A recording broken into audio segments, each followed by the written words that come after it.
This episode of the Growth Enablement Madness podcast is sponsored by G&W Equipment Incorporated. G&W is a locally owned and operated lift truck and material handling company in the Carolinas and Georgia. Their customers turn to them for their solutions-based approach to take warehouse efficiency and productivity to new levels. As interest in workplace automation continues to grow, G&W is ready to help, offering the most technology-advanced brands like Young Heinrich and Rokla. They have the automated forklift and modular AGV design that's right for you. To learn more about G&W equipment, go to gwequip.com. That's gwequip.com. Welcome to the Growth Enablement Madness podcast, and I'm Jim Ward, your host, CEO of BrainCell, the growth enablement company. I'm absolutely mad about helping businesses grow and scale. And in this podcast, my team and I get a chance to talk shop with industry thought leaders about a variety of growth enablement strategies, stories, and technology trends. I'm happy that you're here, so let's get the growth conversation started.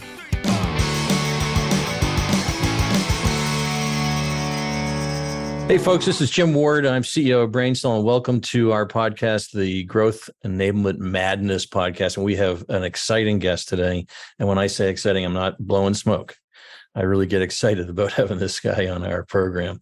Let me first introduce Sarah Reed, who's my co-host. Hi, Sarah. How are you? Hey, Jim. Good to be here. So this fellow who's with us today, whose name is John Barros. John is the CEO of JB Sales, a company dedicated to enhancing the sales profession through training, content, and events. He has trained leading sales teams like Salesforce.com, Zoom, and LinkedIn. John's mission is to change the negative perception of sales. I didn't know there was one, but anyways, emphasizing the importance of doing it right, and authored an Amazon bestseller, I Want to Be in Sales When I Grow Up. I guarantee you John did, with his daughter to introduce sales as a career to younger generations. Welcome, John. Nice to have you with us. Thanks for having me, Jim. It's nice to see you, Sarah. Nice to see you as well. Yeah, just to continue the fandom that we have for you, Sarah is a consistent Teams poster of your LinkedIn content. You probably see like every event you guys host. My name probably comes through on a form fill. Also, congratulations on being spotlighted in the G2 sales training grid that just came out. So yeah, that's awesome. That was a little bit of a surprise one, though, that when they just released the sales training quadrant, and we were kind of the upper right-hand side, which is a good thing. It's where you want to be. So, exactly. Appreciate it. Yeah, you've done a really good job. And that content you provide, for example, if the folks out there in our listening audience don't follow you, they need to get on to following you on LinkedIn. John Barros is the name, and you're going to find all kinds of free stuff that is really useful. I was looking at I think it was your last Friday one, which is, I thought I would share exactly how I prospect into my tier 1 accounts every day. I went through it and I thought, oh my, we have got a new vice president of the sales, and Peter got that immediately. Really good stuff. And so for the listeners, if you're not following this guy, you got to follow him. I will say the thing that I realize right now is, like, if you're not selling, I always say I don't consider myself a sales rep. I don't consider myself a sales trainer. I consider myself a sales rep who happens to train. And because if you are not actively selling right now, I mean, things are moving so fast that it's really hard for me to pay attention to somebody who might have been successful selling 5, 6, 7, 10 years ago or whatever it is, and now is trying to tell me what to do in this type of a market, because things are changing with artificial intelligence and everything else. And so if you're not up to date with what's happening right now, you're out of date, period. So that's why today I still sell every day. I still prospect every day, even though I run this company and do all the other stuff that I do. That post alone encouraged me to start blocking out my own personal time as CEO and start to sell. Now, it may be that I'm looking at a different prospect than my sales team is, but I'm going to start doing it because now I have a vice president of sales, so my time's freed up, I hope. By the way, the topic today was on how emerging technologies like AI will impact the role of sales. And I think you have some very specific ideas around that, but you already started to say, before we get into it, today's fast-paced environment, what's changed for you? What do you see that's changed? A lot. And look, sales is always evolving, and there are certain things in sales that never change, right? Like the fundamentals, I don't think change. The psychology of selling, I don't think changes. That's why you see, I read a lot more psychology books than I do sales books, because usually techniques come and go where psychology about human nature and stuff like that doesn't. But I think for the past 10 years, and I'll speak more specifically about the SaaS and the tech industry side of sales as opposed to the overall, even though I think the SaaS and the tech industry is a leading indicator on the rest of sales because it tends to kind of push the envelope, bleeding edge, using all the tools, trying all the different models, and then it shakes out later. But for the past 10 years, I'm sorry, but if you got into sales after 2010, it just has not been that hard. It's a tech SaaS sales. I mean, money's been free, right? There's been a grow at all cost mentality. A 60% button seat's better than a 0% button seat. Go, go, go. We've over-engineered the sales process, put too much technology behind it, and we've lost sight of the fundamentals. And so now that sales is hard and reps need to, actually show ROI and actually have a reason to reach out and be thoughtful, I'm seeing a lot of these reps fall apart because they've gotten these overinflated egos about how good they've been over the past 10 years. And by the way, myself included. You know what I mean? Like I was fat, dumb, and happy off the hog, growing like a weed up until the end of last year. And I was like, oh man, towards the end, I was like, oh, this, all right, things are slowing down a little bit, no problem. And then January hit and I was like, holy smokes, right? And the bottom fell out. And then you see the ChatGPT come out. So not only have you this overbladed environment where we've overprocessed the sales process with too much technology, we turn these reps into robots basically. And now you see robots taking over what we've turned these reps into. We've been able to get away with blasting out template emails with generic cadences, making generic cold calls, setting up demo calls with anybody with a pulse, droning through PowerPoints and demos, letting our SE do the majority of the work, and then throwing a massive discount over the table just to get the deal done.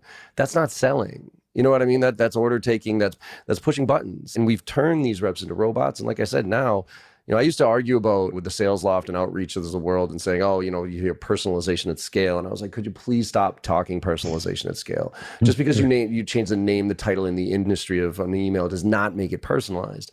But yet now I'm starting to see some legit personalization at scale done by AI, where it's grabbing that real personalized piece and making a real genuine connection to it. And so I think a lot is changing. And the reps who aren't paying attention right now, where they focus on the fundamentals and making sure that that's rooted, but also playing around with some of these tools. For the people who aren't and think this is just a fad or AI is just going to be kind of like NFTs or Bitcoin or something like that, I mean, you're wrong. I am watching what this thing is doing, and it is doing it better than 80% of the reps that I know. That's a great point. So as far as AI, Chat GPT, generative AI, how are reps or how should reps be using it in their outreach sequences or their sales loft sequences or their own just sequences? Yeah. So, I mean, you're seeing a lot of these platforms integrate AI, right? So first things first is just if you're already using a platform that you're familiar with and it's introducing AI into the equation, then please use it. You know what I mean? Start to screw around with it, but don't use it to give you the answer. Use it to drive your curiosity. That's what you need to use it for. Because too many reps are just putting stuff in there and being like, oh, look at this great thing, and then hitting send. And that's, I mean, again, why do I need you to do that? So the way I would look at it is, I always assume people don't have the platforms, don't have the tech. And so we start with almost Google Docs and non-tech native, if you will. And then we try to look for ways to add the tech to create efficiencies. And so one of the things I'll talk about with reps, and then I think with companies, is there's this really interesting is a relative term. There's a report that came out from Salesforce about the state of sales. And in there, it talks about how, and we've heard this stat before, I think like only 27% of a sales rep's time is actually spent selling, right? The rest is spent on admin and this, and it breaks down all the different categories that reps spend time on that is not in selling. And so what you can do is you can identify all those areas that are non-selling areas. And I almost guarantee an AI tool can address each one of those pieces. And so what you want to do is almost micro test. To me, it's all about practical application. It's not about replacement. It's not about looking for the silver bullet to turn on some automated thing that makes it so you don't have to do your job anymore. It's about practical application. So for instance, let's walk all the way through the sales process, right? You're profiling your ideal customer profile. Well, there are AI tools where you can actually unleash it on your existing CRM to extract exactly what the best ICP is for the clients who are spending the most money, most profitable, least pain in the ass. So you can actually, instead of you kind of doing some basic demographic stuff and going on like a Zoom info or something like that and just getting a list based on industry size and number of employees, you can use AI to say, hey, go look at my existing customers. Tell me which ones are doing the best. Based on those, tell me what the profile and the nuances of those profiles look like. And now go find me clients that look like them, right? There's an area. When I'm doing research on an account, right? A lot of times I'm looking, before I even prospect into them, I'm looking for reasons to reach out, like triggers, right? Open up a new office, launch a new product. Sometimes if I'm an enterprise sales rep, I want to read through their 10K annual report, that type of stuff. I'll be honest, 10Ks and annual reports bore the hell out of me. I Yeah. usually like read the first paragraph and then just fall asleep when I'm reading the rest of it. But you could take, with a ChatGPT plugin for reading PDFs, for instance, you could plug it in and say, hey, could you read summarize this entire 10K annual report for me and come back with me? What are the highlights of things I need to know? And also what aspects of their 10K annual report are most relevant to my solution and what I can do to help? And could you give me some value propositions there? There's another one, right? Writing an email. Hey, here's some of my value propositions. I want to go after CIOs in healthcare. Tell me what their main priorities are and how our solution can align, and write me a 5-step sequence of emails that might get the attention using the ADA framework, right? I'm summarizing, like you and I have a conversation.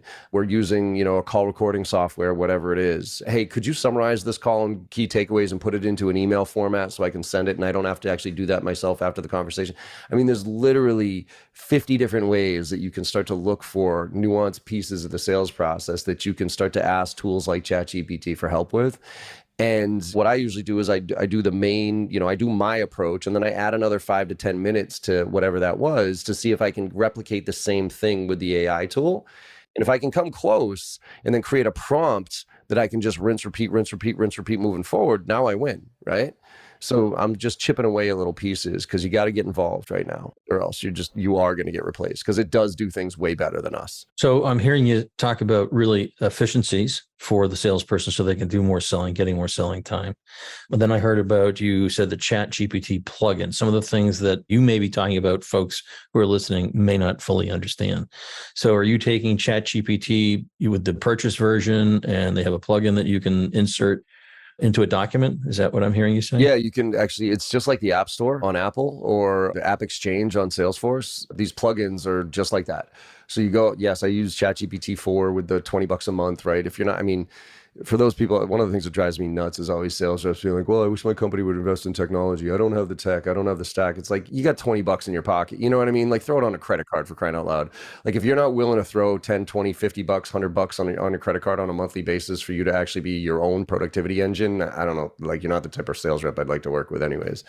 So put $20 on your credit card, and with the plugins, you can literally go into the plugin store and just type in PDF reader, and there'll be 15 different PDF readers that you plug into ChatGPT. And so then you'll tell it, hey, here's a link to a PDF, read it, and it'll use that plugin to read it. Same thing with the internet. There's ChatGPT, I think they just released this 2022 and earlier, but there's plugins now that actually open up ChatGPT to the internet, and it can get real, like not live, but pretty up-to-date recent content. Data. Right. So that's why I've actually used Bing more than ChatGPT up until recently, is because Bing is connected to the internet, Microsoft's version of their AI. So you can actually ask it real world, real time stuff. Whereas if you ask ChatGPT, it says, sorry, I can't give you that information because I'm only up to 2021. So those plugins, though, open the world up to everything that you can plug, Excel files into it, tell it to read the Excel file, extract some data out of it. You name it. You just got to get curious and start exploring. Yeah. And that, I think, takes the good reps out there need to invest their time on their weekends, their evenings, to start investing themselves. If they're not doing that, they're going to be left behind. That's all there is. So you just can't think about the job as a 9 to 5, 8 to 5 job anymore. That's what drives me crazy right now. I will tell you that there's a lack of patience and a lack of, I think, work ethic out there going on right now. Everybody thinks it pains me when I do travel. I rarely travel anymore, but even when I did back before COVID, I'd do a training from 8:30 to 4:30 in the afternoon, right? Full day training, long day, right?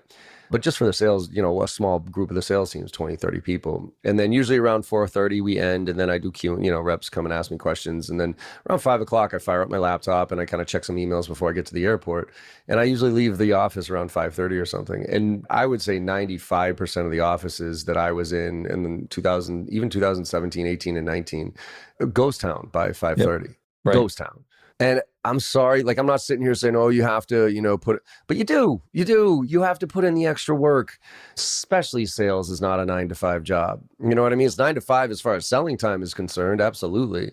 But the admin, the prep for the next day, the research, the business acumen, the mastering your craft, the learning the tip, you know what I mean? The, training off hours, those type of things so that you can get better. Like, those are all things that you should want to do because you want to get better at this profession. I mean, it's like sports, right? It's like game time, sure, but the amount of effort that they put in before game time is astronomical. And these reps, we practice while we do. You know what I mean? Like, we just show up and we're like, all right, cool, so here's my day, and I'm basically going to try whatever I can try today and then see you later.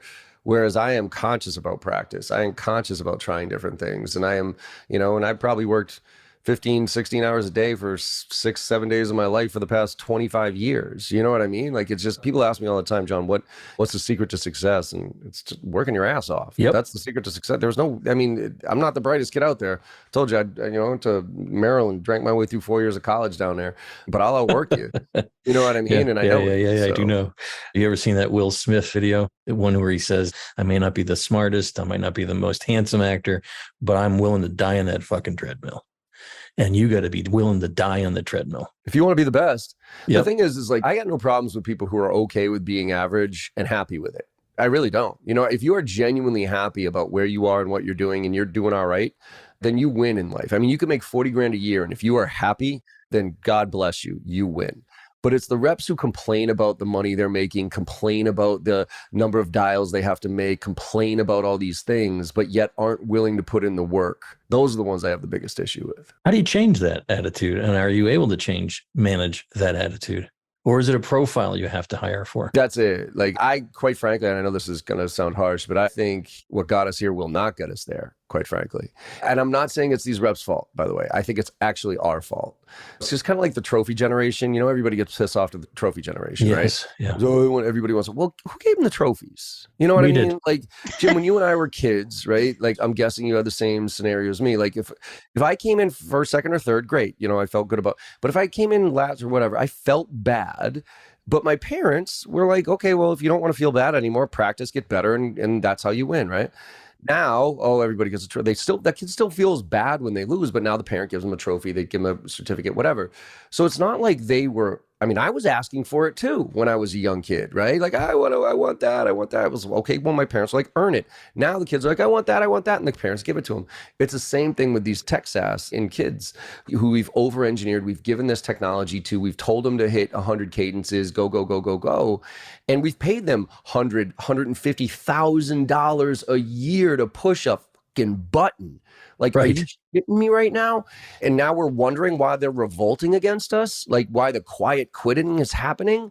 Well, because you didn't instill any values. You didn't instill any work ethic into a kid that already didn't have strong values and strong work ethic. So it is our fault. So I think, what I'm recommending right now is there's a lot of those sales assessment tools that are out there now that can actually analyze coachability and all these different things. I think a lot of companies right now, because there is an argument, quite frankly, to rip and replace. There is an absolute argument to burn your entire sales org to the ground and start with the new type of sales rep who are AI native and AI native tools. There is an argument to say, I've heard it. When you're rebuilding a team, like right now, my New England Patriots are a train wreck. Yours and my both. Our New England that's Patriots. Right. So I would actually, and I love Bill Belichick. I'm the biggest disciple of him and all that. I would like Bill Belichick to, especially after this disaster of a weekend, just stand up and say, you know what? The game has passed me by. I don't understand these kids anymore. I don't know how to manage these kids anymore. My system doesn't work. So I'm going to hang it up here and then craft legitimately fire sale the whole team, and bring in a new coach with a new mentality, with a new system and a new structure, and then hire players to do that. Kind of like, what's his name? Primetime did at Colorado. Colorado, yeah. He got rid of 75% of those kids. And he stood up and he said straight up, here, this is what this is going to be. I'm going to work you till like a dog. I'm not going to tell you you're going to be great until you are, and all this other stuff. And everybody has to retry out for this team if you're going to make it. And he said a bunch of them just got up and was like, nope, like that's unfair. I'm not going to do that, blah, blah, blah. Immediately, those are not people he wants on his team. Then there was a group that stayed, but kind of half-assed it, got rid of them. They didn't even make the team. And then there was a small portion of the team who was the previous team, the 25%, who said, great, this is an opportunity. Let's go do this. And now they're working on a primetime team. They're learning tons of, they're not being kid-gloved about it. They're being told what it takes to be successful. And I think, quite frankly, that's what you need to do right now. So what I would do to be fair about it is I would do an assessment for my entire team objectively with one of these tools that are out there. I would find out coachability. The things I look for are coachability, grit, and curiosity. If you can have those, if I can test that you have coachability, grit, and curiosity, man, I can teach you technique. I can teach you tools. I can, you know what I mean? I can do all that stuff, but I can't teach passion. I can't teach drive. I can't teach coachability. And those are the things that if you don't have them right now, I don't want you on my team. And then are you giving that assessment to people you're interviewing to bring onto your team, right? Like, how do you assess during the interview process? Yeah, I think you can do it both, right? So I would do it to my existing team to figure out where the gaps are. And also, by the way, line it up with my sales processes, because your team could be a good team, but not related to your sales process. So you have to actually marry it to the two. Right. And I think in the interview process, yeah, I would absolutely do DISC profiles or some type of personality test where I could kind of get a sense of who you were. Ideally, a sales skills test, right? Which is just more about, like, again, those type of tools, those type of characteristics. But the other thing is you could just do it without any of the tools. Like one of the things I used to do, like coachability was a big thing for me, right? And to me, there's always those professional interviewers, you know what I mean? Like the reps who come in and just have all the perfect answers, right? And I had this one kid who was a professional interviewer. His mom was a recruiter, and I actually knew her. And so when he came in, if you just interviewed this kid, you would hire him on the spot. You would have been like, oh my God, like you are the perfect candidate. Let's go. What I do is I then shake it up a little bit. So at the time I was interviewing for inside sales reps, cold call, blah, blah, blah. And so I said, all right, cool. You sound great. Here's the deal. And I knew what they sold before they came in for the interview. So I'd say, all right, whatever you were selling before, go in the other room, sit on, and I want you to cold call me in this room. Here's my number. And just know that I am your target audience. I am somebody who is the profile of somebody you used to sell to. And your job is to get a meeting with me, not to oversell your stuff, just to get a meeting with me, right? And so I'd sit in the room and I'd pick up, hey, this is John Barrows with whatever, right? And however they did, it didn't matter, by the way, how they did on that first call. I couldn't care less, right? And quite frankly, this one kid I'm talking about, it was a train wreck. Like it was night and day. Like his interview was insane, but his cold call was one of the worst cold calls I think I'd ever heard, right? Stumbling all over himself, like pitching stuff and whatever. But then what I do is I bring him back in and I say, all right, here's my feedback for you. Here's what you did well. Here's what you didn't do well, blah, blah, blah. Okay, now I want you to go back in that room and I want you to cold call me. And at the time, my company was Thrive Networks. We did outsourced IT support. I go, just know that I am a target audience for you. I'm the CEO of a company that has 20 computers, a perfect fit for what you're going to be selling here at Thrive. And your goal is, again, to get a meeting. Your goal is not to pitch me on anything, is to get a meeting. And then they would go back and do it again. So again, I didn't care how good or bad it was. I cared, did they show improvement? Did they take my coaching and apply it to the next call, and was it better? And that's why I ended up hiring this kid, because he was a great interviewer, train wreck of a first call, but he absolutely took all my mini coaching in that environment and applied it to the next call and was a lot better, right? And so I think you can do stuff like that where you don't have to have a personality assessment or spend any money on any of this stuff, but you do have to find some way of uncovering grit, of uncovering curiosity, of uncovering resourcefulness, coachability, those type of things. Yeah. Are there any AI tools doing that as a personality test? I'm sure there are, as a matter of fact. And by the way, that's what you can also do with ChatGPT and AI tools, is you can actually role play an interview. So I use it to role play sales. I'll be like, hey, I'm meeting with Jim Ward. Here's his role. Here's his company. This is what he does. My role is, my company is this. Help me come up with some good discovery questions that'll show Jim that I know what I'm talking about and I'm not just asking basic stuff. And it'll come back with some pretty good stuff. You know what I mean? So interview-wise, you can do that too. It's be like, hey, how would I create a personality profile test for people I'm interviewing? And what are some questions that I should ask if I don't want to spend any money on a test? That type of. Yeah. Are you using a tool now that you particularly like, or you don't have to mention them if you don't want to, but I'm curious. I'm using a few. I don't want to mention them because I don't want to play favorites here on the podcast, but there's a couple of them that are, the more objective, the better, by the way. And obviously you want to see samples to see what the output looks like, but there's some that are individuals, and then there's others that aggregate it all to the team level and can kind of show you as a manager, like, what am I looking at here? You know what I mean? Where are the gaps based on what my team has? Because that's the other part of this. You might want to be reshuffling the seats a little bit here. You might have somebody that's really good, but just not in the role that they're in. So you might want to switch them to a different role. You know what I mean? So you could put them as an account manager or CS or something like that. Maybe not an AE because they might be struggling closing, finding new deals or whatever it might be. But you might have a great employee who really cares, who really is knowledgeable and wants to work, but might just not be in that fit for the environment and where you want to go. So it sounds to me like this is a lot of what conversations you're having today with your clients. is all of this, the consideration of blowing it up, the consideration of retesting, right bodies, right seats, all of those things. Then you throw in AI into all of this, and you got to get folks who are competent using it. We have one fellow here who's done some really innovative things. Guess what? He pays for it out of his pocket. Exactly what you He described. invests. He did. Yeah. And I thought, yes, that's what you want. He'll do I'll just give you an example. He was competing with another software firm, and he had a ChatGPT with his paid version review all of the negative reviews. And he created the word cloud so that he was able to talk about those things that they should consider before going in with the other company. I thought it was brilliant. And, I try to share with the team so that they get excited. Certain people get excited, certain people don't, right? Well, you know what you can do because this is what I'm recommending to all the clients that I work with too, is all the reps know that this stuff is coming. They're all looking over their shoulder, wondering when it's going to replace them. They're all playing with it in some way, shape, or form, some a lot more than others. So I think what we need to do as leadership is control that a little bit and put some structure to it so that we can all benefit from it. So for instance, how engineers have hackathons, right? Yep. Where they pick something, they nerd out on it for a little while and figure it out, right? Well, I think sales org should turn their sales org into a sales lab and have hackathons once a week on AI. That's an awesome idea. So think about it, right? Say from 2 to 4 o'clock in the afternoon on Friday, everybody gets together. And then you take that Salesforce 27% and you look at all the different categories that it says that the reps waste their time. You pick one topic. I don't care what it is, like a nuanced topic so everybody can look at that thing, right? Again, prepping for meetings, ICP stuff, persona stuff, whatever it might be. And then for 2 hours, you say, all right, team up, right? So you team kind of the senior reps with the junior reps maybe, so they'll bring business acumen and they'll bring AI native stuff. You throw some engineers in there because they're better at prompt writing and those type of things so we can have some fun with it.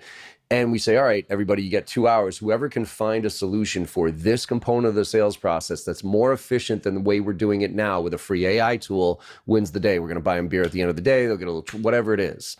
And then you let them go play. You know what I mean? And then they come up with cool, like try this and do that. And they look through things, but it's in a controlled setting. It's based on a singular topic and we're doing it as a group. So we're learning from each other. Right? You do that once a week, you scratch that itch, and then you might find some tools that actually will do some real stuff and you can integrate them into the team because they found them. We didn't come to them as management and say, this is the new tool you're using, add it to the list. Yeah, you got folks doing that now? Clients, yeah. They do. They're doing the sales-a-thons. Yeah, they just pick some times. I mean, maybe not as structured as that, but at least once a month or something like that where they're getting together, right? And I think it's something that we have to work together here as like sales is obviously, pretty individualized sport, but to me, it's more of a team sport than anything, especially with where we are right now. Because if you're going to try to survive at this point, there is no chance that you can do this on your own. You cannot stay up to date on all the tech that is happening out there right now by yourself, especially leaders. So let's leverage all of us to kind of pick, to level up and figure things out here. Because we have to test stuff right now. Like a lot of the things I try to do, I move pretty far away from techniques, even though there's a lot of techniques I train. And I'm trying to teach people an agile structure they can use to test techniques.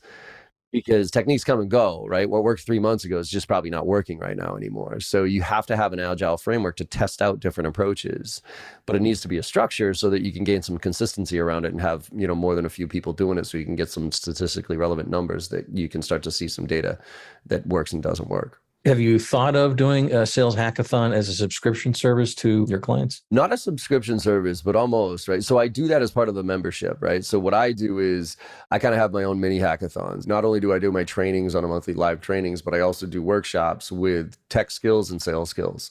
So on the sales skills side of the house, I bring in practitioners who are like really good and knowledgeable about certain topics like negotiation, whatever it is. But for the tech side, I go find practitioners who are doing something with AI, and it has to be free. It can't be a product pitch or anything like that. And I just have them come in. I'm like, teach me, like, how do you do that thing? And I act as a proxy to the audience, asking questions people can join, but I'm kind of the one super curious, hacking away at trying to figure out a solution to that thing. So that's how I'm doing it now. As far as customers are concerned, I think we do that quite a bit with AMAs, but not in a structured way. One term before, I know we're running out of time, but you also talked about an ADA framework. Did you say ADA framework? What is an ADA framework? With a little history lesson, I found this out. So a while back, Glengarry Glen Ross, right? Yeah. Right. And he talks about ABC always be closing. Yeah. But also copies are for closers. Yeah. In that 8 minutes. Now, by the way, people say, what's your favorite sales movie? Glengarry Glen Ross, Wolf of Wall Street, Boiler Room. Wrong. Okay. Those are the worst sales movies I've ever seen in my life. Literally, worst sales movies I've ever seen in my life. They're great movies, don't get me wrong, but they're terrible sales movies. It's everything that's wrong about selling, right? But That 8 minutes of Alec Baldwin's career is best 8 minutes of his entire career. So just watch that if you haven't seen it yet. But in there, he talks about ABC, always be closing, but he also hits on AIDA, attention, interest, desire, action. And I thought he made that up, right? But apparently he didn't, because I looked it up. And 1898, guy by the name of St. Elmo Lewis came up with that. And it was the first thing that put any structure into sales whatsoever. Because before that, it was just people's stories and whatever else. Ada put some structure into it. And he said, these are the 4 mental stages we all need to go through before we buy something. First, something needs to get our attention. Then we have to be interested in it. Then we have to have a desire for it. And then we have to move to act. So if you're thinking about, for instance, so I train on, or I've used that to create a structure for an email, a call, all these different things. Because let's look at an email, right? Well, with an email, the subject line gets my attention, right? So if your subject line sucks, probably not. Those first 10 words, though, right now are actually almost as important, if not as important, as the subject line, because I can read them right there on the preview screen. So that's interest. And you have to get me interested enough to open up this email, right? Because if I don't know your name and I don't like that subject line and those first, few words are not interesting to me, I'm deleting. I get 250, 300 emails a day. I am swiping left every single time, right? So interest, well, how do you get me interested? Well, universal truth in sales and human behavior here. What's the number one thing everybody's talking about? Themselves, right? Right. So you start with them. Sarah in particular. So you start with them. That's why, starting your email off with, I'd like to introduce myself to you. I don't give a shit who you are, right? Or the recent surveys say, shut up. So you got to start with them. So how do you do that? Well, you personalize it. Hey, Jim, I was on your website. I listened to your podcast, whatever it is, but that takes time. Or what you can do is I call them interest questions. You can ask an interest question. So, hey, Jim, how are you currently managing, now that everybody's working from home, how are you currently managing your reps and keeping them motivated? That's a relevant question you can ask somebody, which you can do at scale. And the goal there is to be like, I'm interested. Let me open up the email. Desire. Now, what's your value proposition? And then action. What do you want? Right? So if you break down the email that way, same thing with calls, attention, interest, literally how you say hello makes a difference. The words that come out of your mouth in those first 2 to 5 seconds, that dictates those next 10 seconds, 10 to 15. And in those 10 to 15, that earns you maybe another 2 minutes where you can ask a few questions. In those 2 minutes, that earns you a meeting, right? So if you think about it as structured like that, then you can start to tweak each section to look to see if you can get incremental improvements in each area.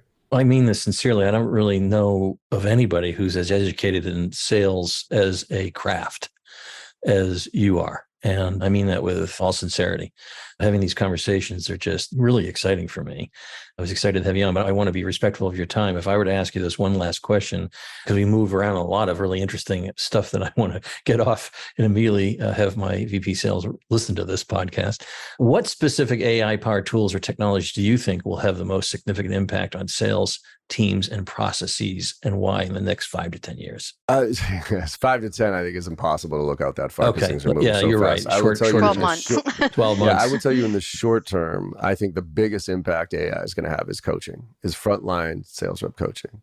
Because if you think about, I love the Gongs of the world and all that other stuff, these recording softwares and everything else. But the problem, and I love them, but even for me, as a coach for my team, for every 30-minute call, right? I mean, first of all, managers are usually promoted to being managers because they were the best sales reps, not because they were any managing skills or any of that stuff, right? So now they were kind of an artist, and now they're telling, okay, now go tell the rest of the team how to do this.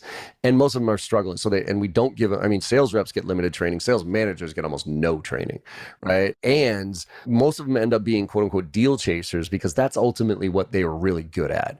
And we all know that coaching is the number one thing a manager should be doing, but they have no time to do it because let's go back to the Gong example. Well, okay, if you got a 30-minute call, well, I got to listen to that 30-minute call, okay? And I can't do it on 2x because there's tone, inflection, and all these different things that I need to pay attention to. And I get it. You type in pricing, it goes to the point of pricing. Not really, because I need context of when that pricing conversation came up. Like maybe you said something in the first 5 minutes that set that conversation up. So I have to actually listen to the whole thing.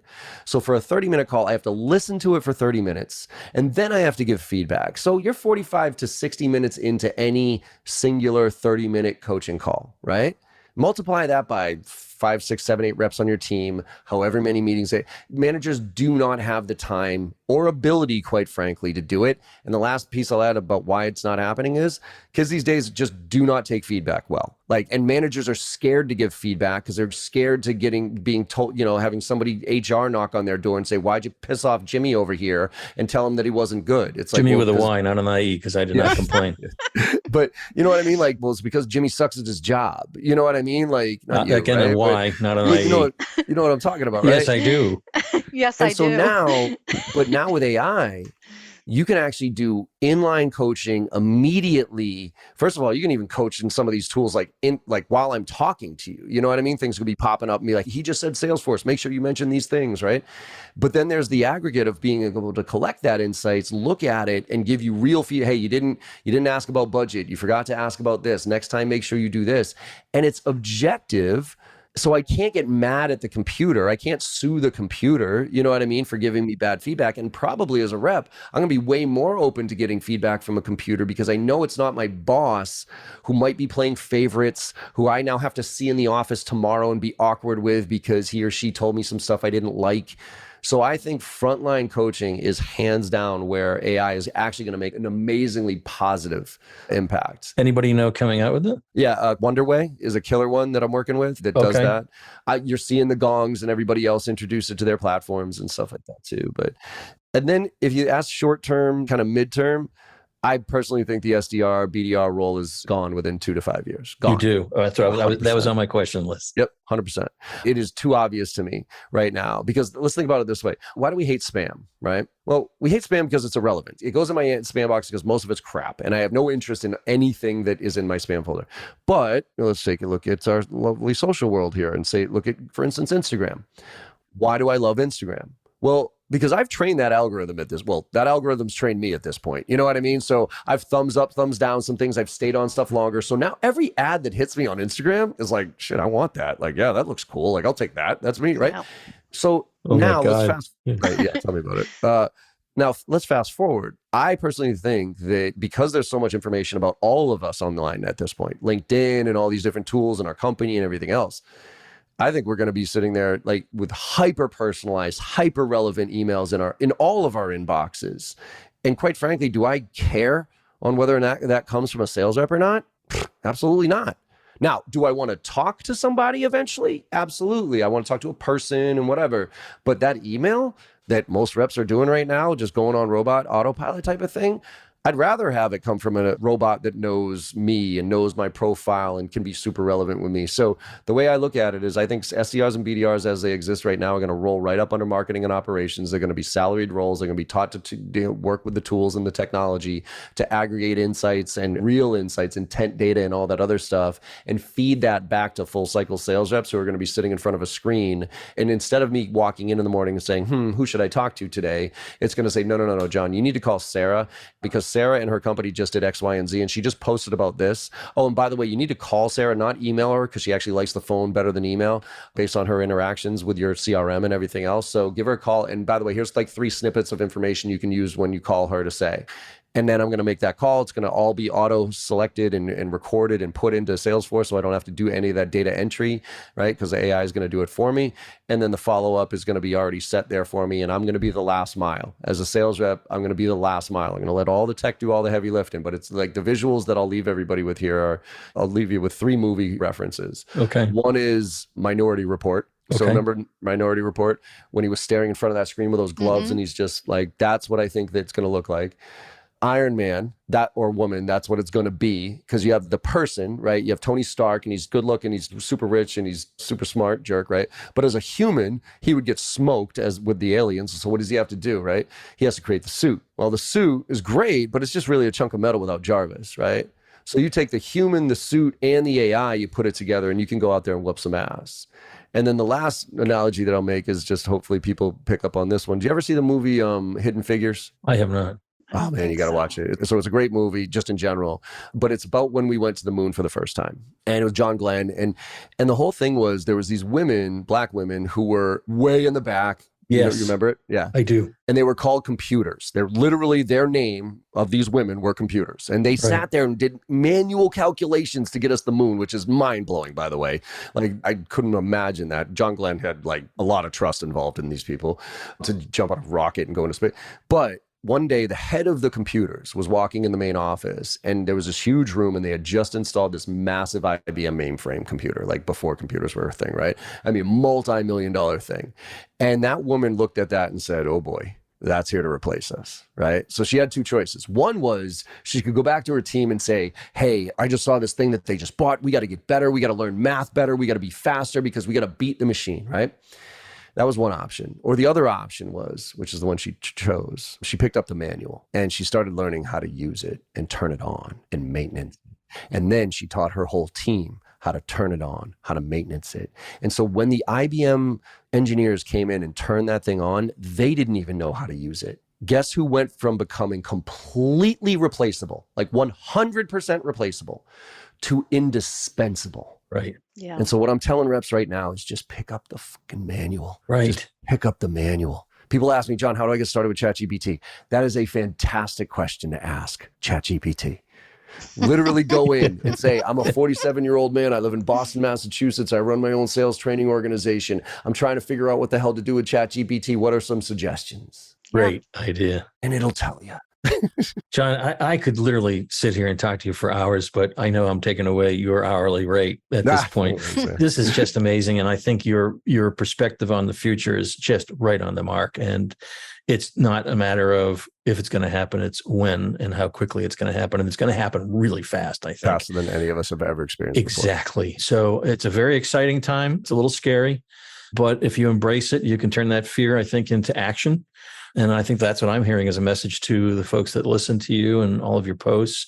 This is John Barrows. He's you really need to listen to this podcast. And I don't know how to get it out there, but I think we do. We have a marketing department to get it out there. That's the whole point, right, Sarah? Yeah. But you really need to listen and really follow John Barrows. He's jbarrows.com. Is that right? Yep. And your LinkedIn is John Barrows. That's the one. Yeah, I will say, I know this sounds like a humble brag, but it's not. It's more pain in the ass. I've reached the 30,000 limit on connections on LinkedIn, so I can't accept any more connections, but you can still follow me and hit the bell in the upper right-hand corner, get alerted when I post, and you can still email me. I don't think there's actually anything that being unconnected limits you from. So yeah, you don't need to worry about connections. Follow the guy, watch what he's putting out in content, because everything is real and it's usable. And I really want to thank you for being here today. It's you're an inspiration. I think you will inspire the audience. We went around a lot of information that I hadn't intended to, but I found it so interesting and I'm passionate about the subject. So thank you very much, John. Is there anything else you want to say before we depart to your audience? No, just level up. Just just don't be comfortable. Because, let's put it this way. You'd said it. I step on stage, that what's going inside your body, like if you ever stand inside of stage, you're nervous, right? Or you're scared. Yes. It's the exact same physiological thing that is happening when you're excited. So what the best athletes and what the best people do when they go up on stage, instead of saying, oh man, I'm nervous, they just change that slightly to say, man, I'm excited. It's the same exact thing that's happening in your body. And so if you shift your mind to saying, I'm excited for this versus I'm scared of this, you'd be amazed at what you can do with this. But if you're scared of it, it is scary, no question about it. But turn that fear into excitement and learn from this. Because if you can figure this out, and this is what I say all the time, this AI stuff is going to make good sales reps great sales reps incredible, and average sales reps irrelevant. So wow. Let's end on that, because that should send fear through those who are now average. Yes, or indeed. excitement. Hey, John, thank you very much for being a part of our podcast. This is Jim Ward. I'm CEO of BrainCell. This is the Growth Enablement Podcast. And if you listen to this, you're going to get some ideas on how to become growth enabled. Thank you, John. Thank you, Sarah.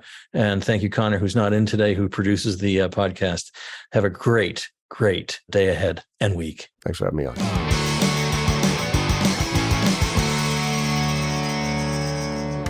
Thank you for listening to this episode of Growth Enablement Madness Podcast.